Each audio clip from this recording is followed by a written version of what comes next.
The combination of my main media product and ancillary text are effective due to the fact that I have used the same font, colour and size to present my film title on my magazine, poster and my main trailer.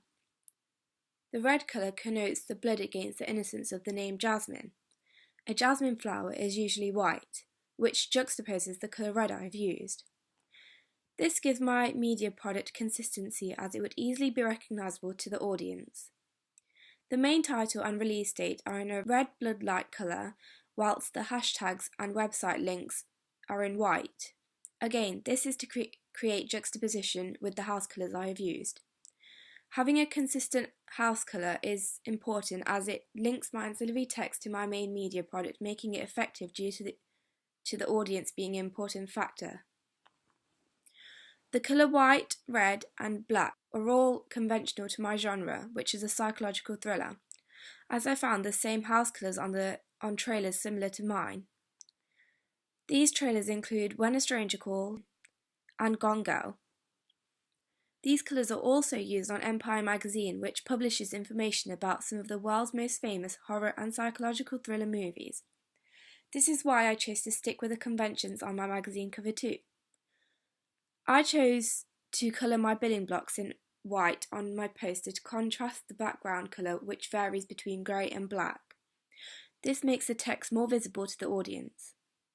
The font I had chosen to present my building blocks in was a traditional steel tongues font, which is conventionally used on established movie posters.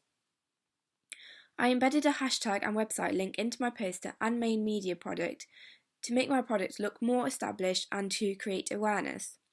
The trend of using hashtags are present on both Facebook and Twitter, where people of young and old generations get to talk about the movie Jasmine or simply learn about its existence. The institutions I have used are present on my poster and in my main trailer, which I believe helps the audience to trust that the film would be entertaining and the institutions I have used are well established. I have used Fox Searchlight and Universal Studios to be my institutions, which are very well known and have produced very successful films in the past. This way, the audience know that they will not be wasting their time and money, as they can trust the film will be a good one. On my poster in magazine, I have a header saying he is back, with no hints in the picture of who he is except the antagonist. In my poster, the antagonist has his back to the audience with his head slightly turned. This doesn't give his identity away and follows Dennis McQuail's theory of an active audience. This is due to my intentions of withholding information about the antagonist's identity from the audience. This makes the audience wonder who the antagonist is and makes the audience want to go and watch the film, making my ancillary text combined with my trailer effective. The idea of using illustrative type is spread across all of my ancillary text and is shown in the trailer. This is because the use of iconographic letters in my trailer is strong and they are important to the storyline. I chose to use letters to implement the traditional way of communication used back when the father was not in prison.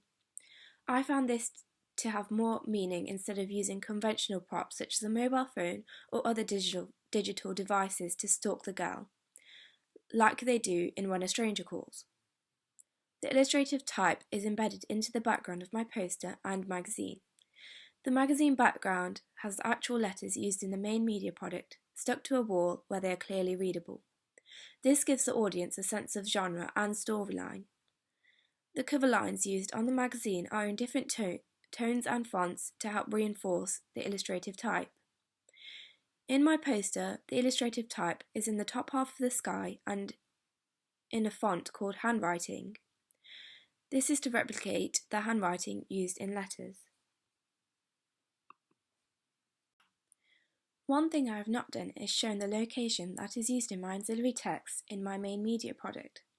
The prison shown in the poster is not actually shown in my main media product. However, I placed it in the product so that the audience knows that the antagonist may be going into or coming out of prison. I have used the 31st of October as my release date due to it being the day of Halloween. There are hints in the trailer and in the letters that the father's favourite occasion is Halloween, and so he chooses this day to attack Jasmine. The hints are shown in the props such as the letters and in the general features such as the captions in my trailer. The release date is shown in my poster and trailer, but it is not shown in my magazine, as it is not conventional for Empire magazine to show release dates on their front covers. It was essential to me that I stick to conventions to make the magazine look believable. My ancillary text and main media product all show clear, consistent hints that my genre is a psychological thriller, and maybe has a hybrid genre of a slasher. It could be shown through my magazine, where my main character, the protagonist, is standing vulnerably in a pink top whilst being dawned over by the antagonist, who is dominantly standing behind her with one hand gripping her shoulder.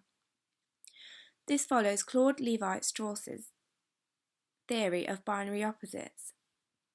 Another point is that the title of the film isn't conventional to a normal horror film. It is called Jasmine, which hints that the trailer could be a thriller. But when combined to the imagery used in the magazine, it should be seen as a psychological thriller. My poster connotes the genre through facial expressions of the protagonist as she looks up at the antagonist with confusion and distraught. The identity of the antagonist is hidden, which is conventional for psychological thrillers, as in movies like Gone Girl and When a Stranger Calls. The identity of the antagonist isn't released until the end, or it is simply misrepresented until the moment of truth about the character. This is effective when combined with my trailer, as only glimpses of the antagonist are shown, and even when he is shown, his identity is still hidden. In my trailer, there are moments when Jasmine is being watched, which also connotes that there is a presence of a psychologically unstable person.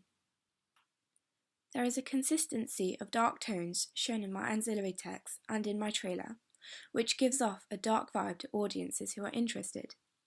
In my trailer, there are no brightly set scenes except for when there is an equilibrium state at the start. The representation of the antagonist in my ancillary text first begins with the antagonist wearing a grey jacket in my poster. This flows with the dark tones I have chosen to use, and this gives audiences an easy opportunity to recognise the antagonist. He is wearing a balaclava mask, which again hides his identity from the audience. The jacket he is wearing in my poster can also be spotted in my trailer, and so can the mask. This increases the semantic codes used across my media products. In my poster, the antagonist has a broad build to his body, which audiences can use to form a rough image of him in their head. He can be thought of as dominant and rough. This idea of him being intimidating can be transferred over to my magazine, where he is in a black jacket which juxtaposes the protagonist's pink top. The fact he is behind the protagonist represents that he is from her past, and he is holding on to her as he is making a reappearance in her life or is pulling her back into the past again. He is not letting her move forward. The representation of my protagonist in my magazine suggests that she is stripped of her femininity. Her pink top projects her femininity, and so does her loose hair. She could be seen as the stereotypical girl. She can be seen with her makeup smudged and has a black eye. This connotes that the antagonist has done this to her and has indeed stripped her of her stereotypical feminine characteristics. In my poster, the protagonist comes across as being innocent. Her shoulders are exposed as she wears a white vest top, which can again emphasise her vulnerability. Overall, I believe I have effectively combined my ancillary text with my main media product. To improve, I should have shown more use of locations such as a prison to emphasise the father being released in my trailer.